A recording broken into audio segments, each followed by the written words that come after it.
Thanks for coming out tonight after a hard work day. Tonight I'm going to tell a little bit about my social media experience and journey.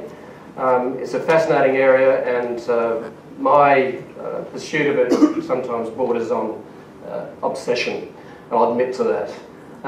But what's really interested me actually has been the power of it. I remember watching my teenage children a few years ago dash up straight after dinner to actually leap on and do instant messaging. And I wondered what that was all about. And I found out that a few years later how powerful it was in terms of getting you to engage online. I then discovered Facebook about 2 years ago, and was amazed the fact that actually automatically connected you to your colleagues that you'd gone to university or college with just at the click of a button. I was amazed it pulled up 50 or 100 people and it automatically connected you to them. I said, this is very powerful. And from that start there, I said, where there's power, you can do something with it for the good in terms of educating people and spreading your message. So I got onto Twitter in 2009, and my first impression is very similar to most people in that I said, well, it's about people talking about what they had for breakfast. Okay, so I said, all right, so I sort of used it a little bit. I communicated with some friends via it, and what you find is it's only 140 characters, so well, it's really just like SMS, so you know, it's pretty boring. What can you do with this? So after that, in early 2009, I actually started a blog, and I named it jeffbullas.com, and I did that for a reason. It's for personal branding, in that it was a digital online presence that had my name. So I started a blog, and I really didn't know much about blogging, so I just started. And I was inspired by some writers you might have heard of called David Meerman Scott, the New Rules of Marketing and PR. I also came across a website called HubSpot, which was all very much about inbound marketing, the use of social media and blogging. So I started very slowly, and today, I started in March 23, I think it was last year. I had up to 94,000 people actually reading my blog in a month. I have 38,000 people on Twitter, and I've been able to actually communicate with the social media directors of GM and Ford via Twitter and email because of my online presence. I don't say that to impress you. I say that to show you the power to connect and share and spread your personal brand and your content online. So what I'm also going to talk about tonight, as well as that, is actually we're going to look at traditional media, where that currently is, and that'll give some perspective on where new media is. We're going to look at new media, and then we're going to look at what we call some of the major benefits of social media, as well as the different 5 major channels of social media that you can use.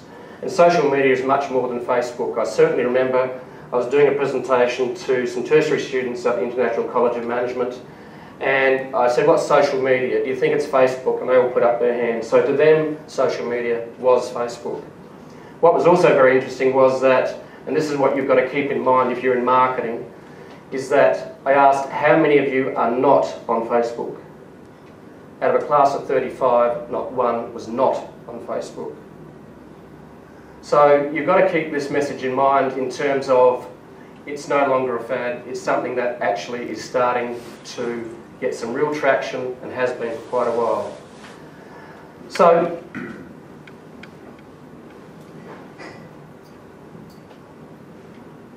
just want to get a sense that something's going on, you're not quite sure what it is. Okay, this actually is not a photoshopped photo, it actually is real. It's called a safe burn. So this does actually happen. Well, what I want to talk about first is that marketing is about ideas that spread win. Okay, so if you've got an idea and you can get it to actually spread, then you can win. So, and that's what marketing is really about. You might have the best product in the world, you might have the best company in the world, you might have the best patent in the world, but if no one knows about it, what's the point? It's like if a tree falls in the forest and you don't hear it fall, did it actually fall? So this is the essence of marketing, just getting the ideas to spread. And this extends to companies. We can look at Richard Branson. He's very good at getting his ideas to spread, whether it's in airlines, whether it's actually with finance. He knows how to do that. It's also with religion. Any ideas you can get to spread, win. It also extends to politics. Those that have the most ideas win. They can get them to spread. So, you've heard of the term, the best ideas since sliced bread. Sliced bread was actually invented by Otto Rohwedder in 1910 in the States, and for 15 years it was a complete failure. So he had this great product called sliced bread that he actually invented a machine to do it, and it never took off.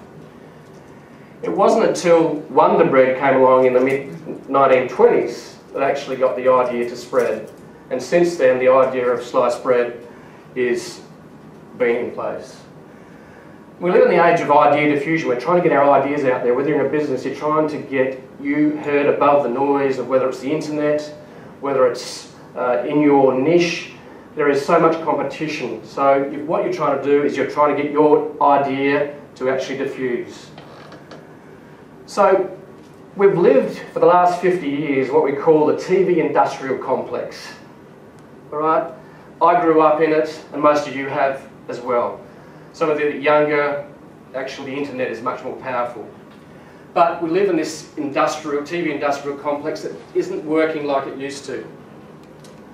So we've got to work out new ways. And some of the traditional marketing that goes along with the TV is actually telemarketing, whether it's radio, whether it's TV, whether it's the daily newspaper, whether it's the yellow pages. Now, I just want to ask a question here first. Okay, how many of you, when you received your yellow pages, did you take it inside the house? How many took it inside the house? Brendan, you're fired. Okay. We had about 7 people out of nearly 50 here. So, the cost of spreading the information traditional means is actually becoming less effective. And you've got to work out new ways. And the thing is, because we've been brought up this way, we still think that way. So we still think traditional means. And what's happening too is we're having the rise of what you call a smartphone, where it's internet enabled. But what we have is this traditional media that's still very much embedded in part of how we actually think and live. The thing to keep in mind is, I don't know if you're aware of it, is that, are you aware that 93% of all purchasing decisions start with an online search?